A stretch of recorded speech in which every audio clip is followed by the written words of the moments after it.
All right, guys. So we're about to do one more. Well, not one more. This is just another one. So anyway, we're about to do another little review, hot fix review. Um, and this time I'm gonna use the Red Death as my example here.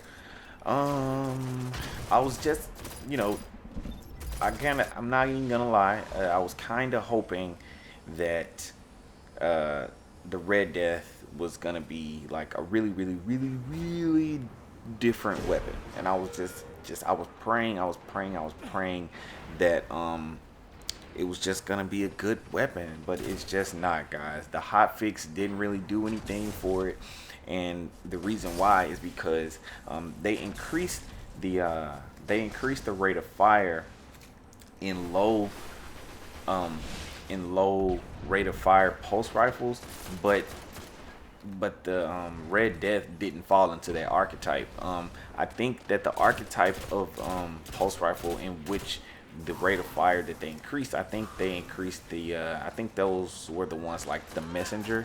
I know a lot of you guys that are from came in the Taken King, and after that may not know about the messenger, but the messenger was actually one of the first weapons, one of the first pulse rifles that could have an element on it, and that was the it was a trials weapon that that you get from year one. That was like the very first trials pulse rifle, and I think that was the archetype that Bungie decided to increase the rate of fire on. But I'm not sure exactly why they did that, because it's not like they were being used that much. But I guess that may be a reason that they increased the rate of fire of that low rate of fire pulse rifle, is because they wanted to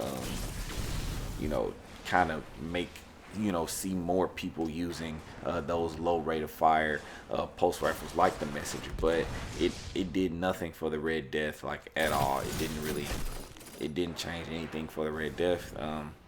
I was kind of hoping that the Red Death would kind of be able to come into the meta and come into its own and be a weapon that was viable in the PvP setting. But it's just not. It's not usable at all.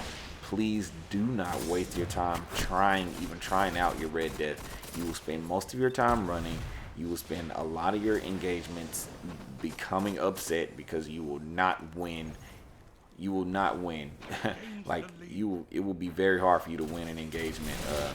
I got a kill right there because that guy wasn't really paying attention to me. But the Red Death, it just shoots way too slow. It doesn't hit hard enough. They nerfed, and they actually nerfed the Red Death in a sense, because with the healing changes that they made to the game, the Red Death's perk is not as potent as it used to be. And so, if you guys didn't know, I guess I'll go ahead and explain it a little bit. So what they did was, initially they changed Hungering Blade for the hunter, the blade dancer. And what they did was that it immediately starts health regeneration, and it restores more health per kill, and it gives a flat amount of health to shield per activation, and it doesn't immediately start regenerating shields. Now, they applied that effect to everything in the game that heals you in any way, shape, or form, all the way from every single melee, from transfusion, storm fist, all the way to lifesteal on the warlocks. Like, they did all of that for anything that heals you, even for the Suros regime. Anything that can heal you in the game, they applied that same Hungering Blade effect to everything. So the Red Death exotic perk is just about useless. It can heal your health, but it doesn't even heal your shields. And it just, you're probably not even gonna get kills for the perk to even activate, because the gun just shoots so slow. Most of the time people are gonna be using anything, like any and everything that shoots faster than what you're using. If you're using Red Death, it's just not a good gun anymore, guys. Maybe in the PvE setting, but for Crucible, there's no question that it should not be used at all. So make sure you don't use the Red Death, and I'll catch you guys on the next one.